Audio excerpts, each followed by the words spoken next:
U.S. President Donald Trump believes Russian President Vladimir Putin is willing to make a deal during their upcoming meeting in Alaska tomorrow.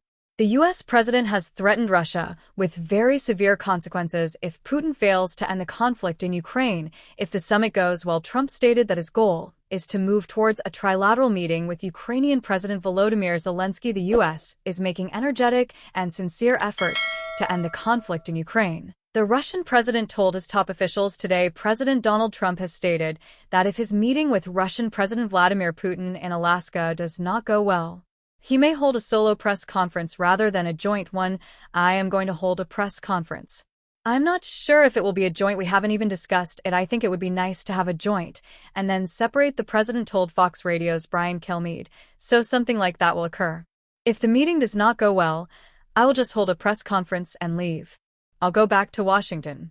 It comes after White House Press Secretary Caroline Leavitt confirmed that the leaders would hold a joint press conference. The Kremlin had first announced it.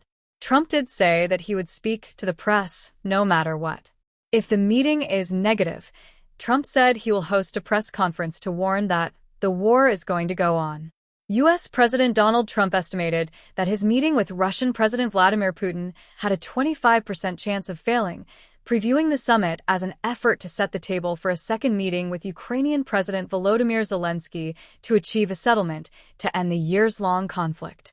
Asked during an interview with Fox Radio's Brian Kilmeade today whether there was any scenario where the meeting would be considered as a failure, Trump answered, yeah, 25% this meeting sets up the second meeting. The second meeting is going to be very, very crucial because that's going to be a meeting where they make a deal, Trump said. He said there will be give and take on boundaries and lands during a second meeting.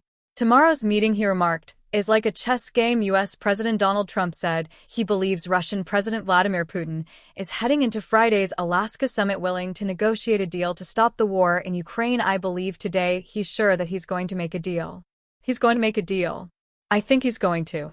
And we're going to find out. I'm going to know very quickly, Trump said during an appearance on Fox Radio's The Brian Kilmeade Show Thursday morning. The president kept expectations for the meeting high after White House aides earlier this week dismissed the face-to-face discussion as a listening exercise. Trump also stated his goal is to advance toward a trilateral meeting with Ukrainian President Volodymyr Zelensky, stating 3 different locations are on the table, including the idea of staying in Alaska. Trump gave a major caveat. However, if it's a bad meeting, I'm not calling anybody, I'm going home, but if it's a nice meeting, I'll contact President Zelensky and European leaders. When asked if he would offer economic incentives to Russia during the meeting, Trump declined. Well, I'd rather not say because I don't want to play my hand in public, but whatever my hand is, economic incentives and disincentives maybe are more important, in a way, but incentives economically, said the man, according to Kremlin spokesman Dmitry Peskov. No documents are scheduled to be signed during the Russia-US summit in Alaska. Although Peskov stated that predicting the outcome of tomorrow's meetings would be a mistake, he emphasized that neither Russian President Vladimir Putin nor U.S. President Donald Trump intend to formalize any agreements.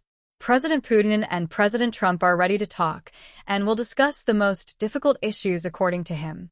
Kirill Dmitriev, the Kremlin's top economic envoy, told CNN that tomorrow's summit between Russian President Vladimir Putin and U.S. President Donald Trump in Alaska presents an opportunity to repair U.S.-Russia relations. If the meeting goes well, I think dialogue is very important, and I think it's a very positive meeting for the world, because there was no dialogue during the Biden administration. So, I think it's very important to hear the Russian position directly, Dmitriev said today when asked what Russia hoped to gain from the meeting.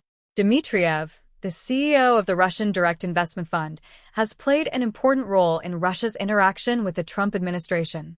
He will be part of the Kremlin Group in Alaska, implying that potential economic cooperation between Washington and Moscow will be on the agenda. There are lots of misunderstandings.